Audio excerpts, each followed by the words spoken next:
God is dead, famously declared Friedrich Nietzsche. This quote, so often repeated and so little understood, marked one educated yet nihilistic man's burdensome realization that people had lost faith in their traditional myths and stories. This was no celebration, no declaration of victory. It was a signal fire lit on one man's lonely mountain. Nietzsche was unfortunately far too correct. Events such as the Enlightenment and the French Revolution, as well as nearly a millennia of almost ceaseless war and conflict, had ground the spiritual and moral resilience of the European people to dust.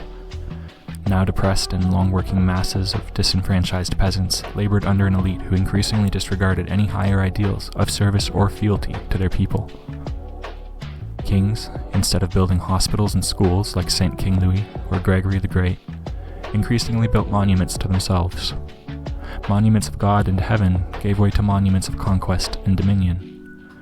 The ancient myths of the Hebrew peoples of Palestine, already in their own way the heritage of a grand conquest and a grand defeat, were now themselves giving way to the national myths, national destinies. The people were not to have their own stories told. Instead, their highest call was in their service to the whole. In the First World War, these new social technologies were put to devastating effects in what we now know as a conflict of previously unmatched and unimaginable industrial-scale slaughter.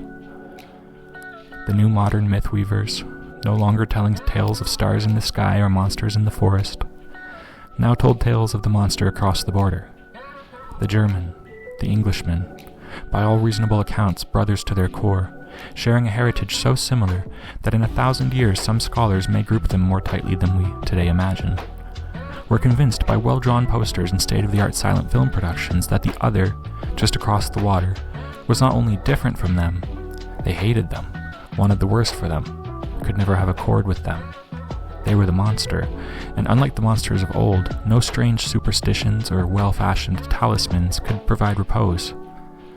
The only way to protect your family from this monster was for young men to leave their villages, become numbers, not names, be shipped to strange new places to kill men that they have never met nor have any true qualms with, men whom they share a religion with, men whose language is so similar that many soldiers remarked they could make certain phrases out.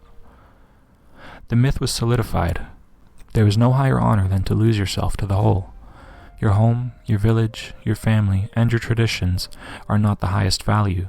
The nation is. Through work or through war, the nation requires your service. Even at the end of the First World War, many could see the writing on the wall.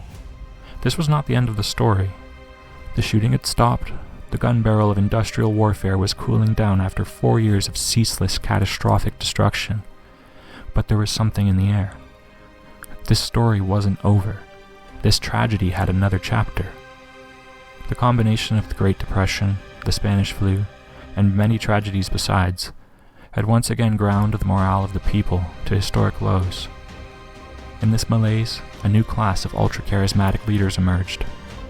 These men, as if possessed by something greater than themselves, burst onto the world stage in unison. Characters larger than life that would inspire nations of millions of people to acts of heroism and sacrifice greater than anything the world had ever seen, and once again demonstrating the sometimes fatal power of myth. This conflict would exact devastation on Europe and the larger world unlike anything imaginable before. Perhaps nowhere was this demonstrated more clearly than the apocalyptic Battle of Stalingrad, the result of an unstoppable force meeting an immovable object.